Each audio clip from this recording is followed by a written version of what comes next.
최근 일본 최대 포털 야후재팬을 뜨겁게 달궜던 기사가 있습니다. 기사 타이틀은 일본의 둥지를 튼 혐한의 정체입니다.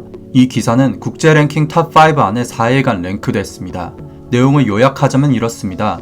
일본의 미디어가 한국에 대한 가볍고 수준 낮은 보도를 너나 할 것 없이 지속하고 있으며 혐한 보도를 양성하고 있는 미디어들의 책임의식은 부재됐다는 비판을 시작으로 일본의 민족주의와 일본의 인터넷에 만연하고 있는 분노의 궁합은 혐한 감정의 시너지를 일으킨다고 꼬집습니다. 내재된 분노를 이용한 극단적인 기사들도 대립을 과열시키고 있다고 말하죠. 또 기고자는 공중파 방송들조차 한일 관계에 대한 숭고한 이념적 접근은 없고 모두 설렁설렁 가벼운 접근만 있다고 지적했습니다. 또 일본 내부에서 한국에 대한 시선이 예전과 급격히 달라지고 있는데 한국이 민주화하고 냉전이 종결된 이후 한국은 급속한 경제력 성장을 거듭해 거의 일본과 대등해진 위치까지 올라왔으며 여기서 생겨나는 일본인들의 위기감에 혐한 감정과 동떨어져 있던 신세대까지 기성세대와 함께 혐한 감정을 공유할 수 있게 되었다고 말하고 있습니다. 한국을 알기 위해선 역사 인식이 필수적이지만 일본인들은 알려고 하는 의식 자체가 얕으며 이런 상황에서 혐한 감정의 불신은 계속 피어오르고 현대의 라이벌 의식과 함께 서로의 내셔널리즘에 불을 붙이기만 한다고 꼬집습니다.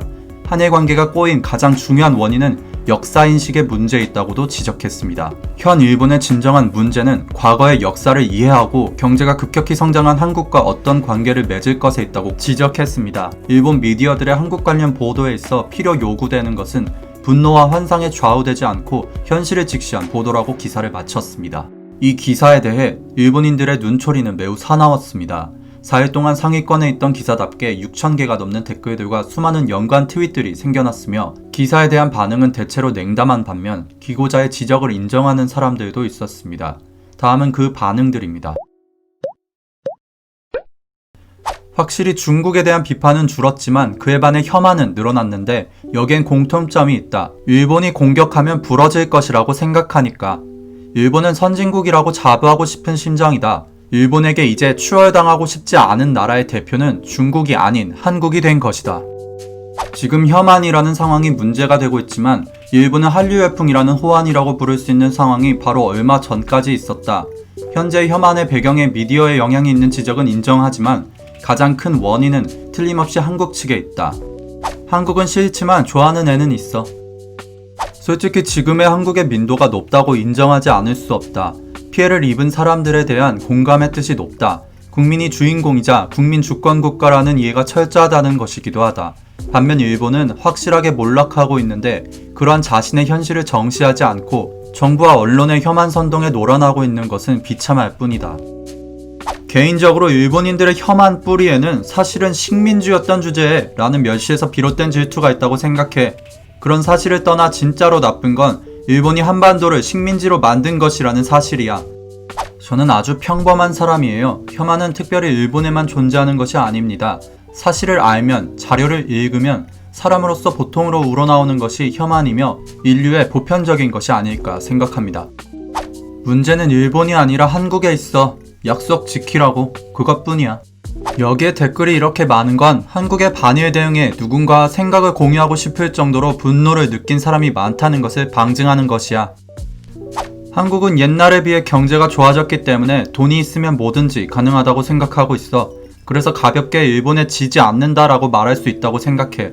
개인적으로는 한국만큼의 풍요로움이 되더라도 그 후의 노력은 계속 필요하다고 생각하고 무엇보다 국력이 없으면 한계점이 되지 않을까 느끼고 있어. 한일 서로가 변하지 않으면 양국의 정권이 바뀌어도 같은 것의 반복으로 아무것도 변하지 않게 된다고 생각해. 한일은 강박받지 않고 약속을 지키는 관계를 구축해 나가야 된다고 생각해. 한국의 자세는 앞으로도 변하지 않을 거야. 일본 측의 변화가 관계 악화에 영향을 미치고 있다고 생각해. 지금까지 일본의 역대 정권이 외면해온 한일 간 문제의 근본에 아베 2차 정권이 마침내 정면 돌파하면서 지금의 갈등이 빚어졌기 때문이지. 한쪽이 시키는 대로 유지되는 거짓 우호 관계는 더 이상 지속이 불가능해. 1965년 이후 지속적으로 비뚤어진 관계였으니까 교정에 심한 거부 반응이 생기는 것은 당연해. 시간도 많이 걸릴 거야. 다른 사람과 다투는 것은 우리 일본인에게는 괴로운 일이지만 부적절한 관계를 오랫동안 지속해온 우리에게도 책임은 있어. 끝까지 단호히 싸우자. 한국이 발전하면 발전할수록 혐한이 심해지는 셈이지. 일본이 더 이상 중국을 이길 수 없다고 깨닫자 일본인들이 얼른 협중을 철회한 것을 보면 향후 한국과 일본이 국력이 명백하게 역전되면 혐한도 사라질 것이라고 생각해. 다음 혐오 국가는 여전히 때리기 쉬운 상대로 바뀔 뿐이지. 여기까지 이 기사를 본 일본인들의 반응이었습니다. 여러분들의 생각은 어떠신가요? 의견 많이 남겨주시기 바랍니다. 토픽맨이었습니다.